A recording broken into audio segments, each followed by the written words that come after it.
राम समर्थ श्रीराम. दशक 15 समास 5 चंचळ लक्षण.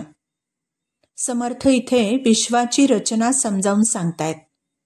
अंतरात्मा कसा सर्वांमध्ये एक आहे तेही सांगतात. पाणी मुळात एक आहे, पण निरनिराळ्या वेलींमध्ये, झाडांमध्ये ते प्रगट होत असतं. त्याप्रमाणे अंतरात्मा एकच एक आहे. विश्वाचं रहस्य तर्काने काही साधता येत नाही किंवा ध्यानामध्ये येत नाही. या विश्वामध्ये सर्व तत्वांचा मूळजनक कोण आहे याची ओळखण करून घ्यावी. जे बहिर्मुख असतात त्यांना हे साधत नाही. अंतर्मुखतेचा अभ्यास केल्याने स्वअनुभवाखेरीज आत्मसाक्षात्कारावाचून ते काही होणं शक्य नाही. म्हणून अज्ञान टाकावं, सारासार विचार करावा, उपासना वाढवावी. कर्म, उपासना, ज्ञान हे वेदांचे 3 भाग आहेत. वेदांची हद्द ज्ञानापर्यंत आणि परब्रह्माचा साक्षात अनुभव आला की ज्ञानाचं विज्ञान होतं.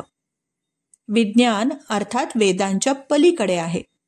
इथे विज्ञान म्हणजे सायन्स हा अर्थ नाही.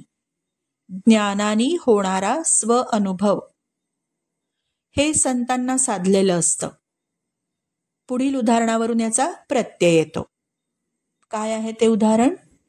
जीवू परमात्मा दोन्ही एक, ऐसे जाणणे ते ज्ञान देख, ऐक्य भोगणे परमात्म सुख, विज्ञान सम्यक त्या नाव. नाथ भागवत. Star note. गीतेच्या 7व्या अध्यायामध्ये स्वतः भगवान अर्जुनाला म्हणतायत, हे अर्जुना, तुला मी विज्ञानासहित ज्ञान संपूर्णपणे सांगेन, जे जाणल्यानंतर मग काहीही जाणून घ्यायचं शिल्लक राहत नाही. यामध्ये संसार भगवंतापासूनच उत्पन्न होतो आणि भगवंतातच लीन होतो असं मानणं ज्ञान आहे. आणि सर्व काही भगवंतच आहे, भगवंताशिवाय काही नाहीच असा अनुभव होणं हे विज्ञान आहे. श्रीराम समर्थ श्रीराम.